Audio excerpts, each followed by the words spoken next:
السلام عليكم ورحمة الله وبركاته. الحمد لله رب العالمين والعاقبة للمتقين والصلاة والسلام على رسول الكريم أما بعد. সম্মানিত সুধী, আমরা আজকের যে বিষয়ে আলোচনা করব, আমরা অনেকেই ঘুমের মধ্যে ভয় পাই, অনেকে রুজি রোজগারের মধ্যে বরকত নাই, বিপদ আপদ একটার পর একটা আসে।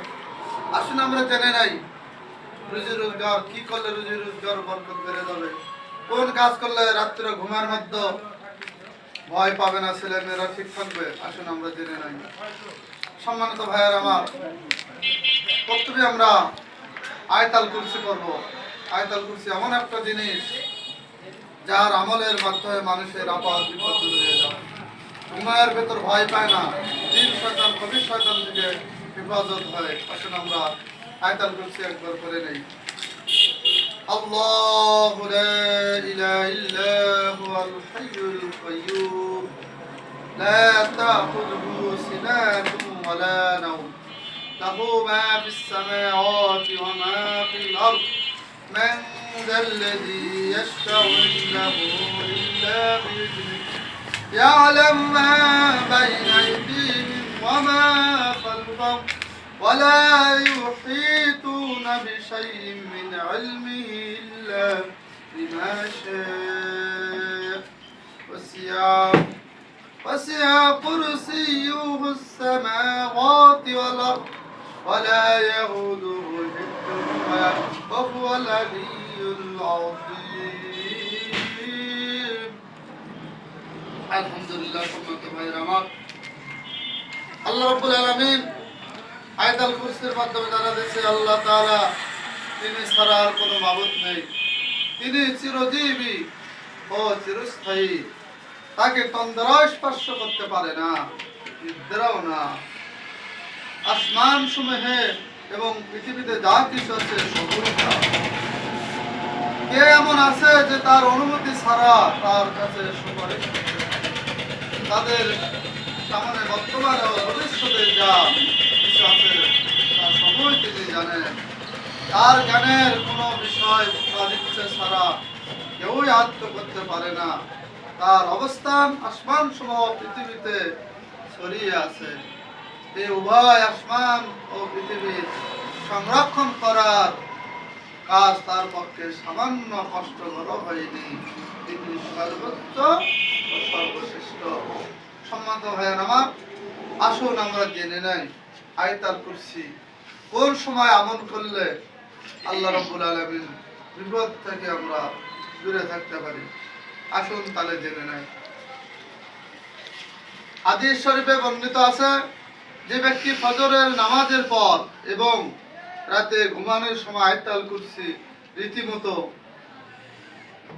তেলাওয়াত করবে, আল্লাহ তাআলা তার রক্ষক হবেন এবং শয়তান তার কাছে আসতে পারবে না। সুবহানাল্লাহ। বুখারী শরীফ। শুধু তাই নয় ভাইরা আমার, হাদিস শরীফে বর্ণনা আছে যে নবী করিম সাল্লাল্লাহু আলাইহি সাল্লাম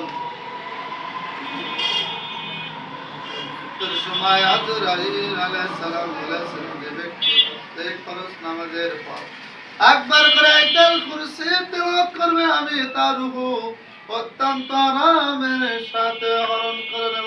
সুবহানাল্লাহ। যে প্রত্যেক পাঁচ ওয়াক্ত নামাজ ফরজ নামাজের পর একবার করে আয়াতুল কুরসি পড়বে, আজরাইল আলাইহিস সালাম বলেছে তার রূহ আমি শান্তিময় করে আমি কবজ করব।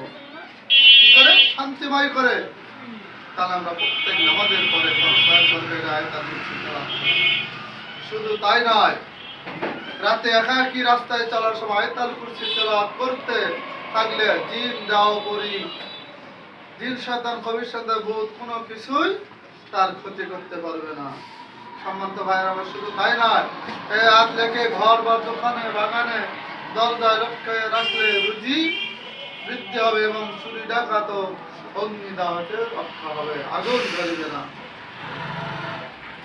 ভাইরা আমার, আয়াতুল কুরসি 107 বার তেলাওয়াত করে সব কাজ আল্লাহ তাআলার সাহায্য পাওয়া যায় এবং মনের ইচ্ছা পূর্ণ হয়, দুঃখ কষ্ট দূর হয় এবং রুজি রোজগার বেড়ে যায়। সুবহানাল্লাহ। সম্মানিত ভাইরা আমার, শুধু তাই নয়, আয়াতুল কুরসি শুক্রবার দিন আসরের নামাজের পর নির্জন স্থানে বসে আয়াতুল কুরসি তেলাওয়াত 7 বার তেলাওয়াত করলে মনে অদ্ভুত ধর্মীয় ভাবে উদ্দীপ হবে এবং তেলাওয়াতকারী দোয়া কবুল হবে। সুবহানাল্লাহ।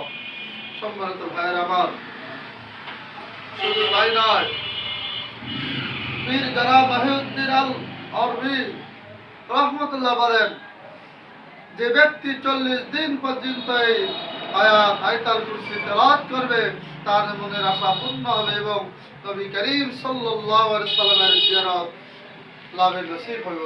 সুবহানাল্লাহ। আসুন আমরা আমল করি, আল্লাহ যেন আমাদের, তবে এই আলোচনা যে দেখবেন সবার উপরে অনুরোধ রইল, আমল করবেন, পাশাপাশি একটা লাইক দিবেন, সাবস্ক্রাইব করে দিবেন, বন্ধুদের মাঝে ছড়িয়ে দিবেন।